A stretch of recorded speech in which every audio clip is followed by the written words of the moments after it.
அண்ணா வணக்கண்ணா. அண்ணா மனுஷனோட மரணத்தை எப்படி பார்க்குறீங்க?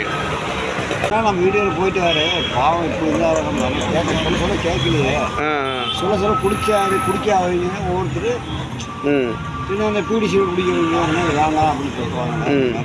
நீங்கள் என்ன சொல்ல வரீங்கண்ணா? இப்படி தான் வாழணும்னு ஒரு விஷயம் இருக்கும்ல, மனுஷனாக வாழ்ந்தால் இப்படி தான் வாழணும். மனுஷனாக வாழ்ந்தால் பீடி சிகரெட் குடிக்கக்கூடாது, தண்ணி அடிக்கக்கூடாது, நல்லா அப்படியே இருக்கும். மனுஷனாக வாழ்ந்தால் பீடி சிகரெட் குடிக்கக்கூடாது, தண்ணி அடிக்கக்கூடாது, மனுஷனாக வாழணும். ஆமாம். அப்படி இருந்தால் எந்த பிரச்சனையும் இல்லைங்கிறீங்க. உருத்திராட்சை போட்டு நிம்மதியாக இருக்கணும். உருத்திராட்சை போட்டு நிம்மதியாக இருக்கணும் வாழ்க்கையில்.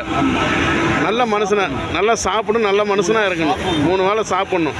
ட்ரிங்க்ஸு பழக்கமோ ஸ்மோக்கிங் பழக்கமோ எந்த பழக்கமும் இருக்கக்கூடாது. கண்ட்ரோல் பண்ணுறது சத்து. சரிண்ணா. இப்போ நான் விபத்து நிறைய நடக்குது, ஆக்சிடென்ட் ஆகுது.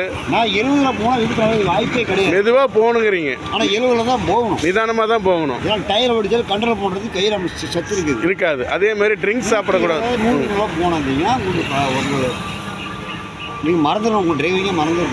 ஆனால் ட்ரிங்க்ஸ் சாப்பிட்றவங்களும் ஸ்மோக்கிங் பண்ணுறதும் பண்ணாமல் இருந்துட்டால் ரொம்ப நல்லது. அதே மாதிரி வண்டியில் வாகனத்தில் இப்போ ட்ராவல் பண்ணும்போது ஸ்லோவாக போகணும். ஆமாம், ஆமாம். ஆனால் பொறுமையாக ஓட்டணும். எதுவுமே நிதானம் ஓட்டணும். நிதானம் முக்கியம். அந்த நிதானம் இருந்துச்சு அப்படின்னா எல்லாத்துக்கும் நம்ம கடைப்பிடிச்சோம்னா எந்த ப்ராப்ளம் வராதுங்கிறீங்க. சூப்பர்ண்ணா. உங்கள் பேருங்கண்ணா? என் பேர் கிட்டு சாமி. வாழ்த்துக்கண்ணா.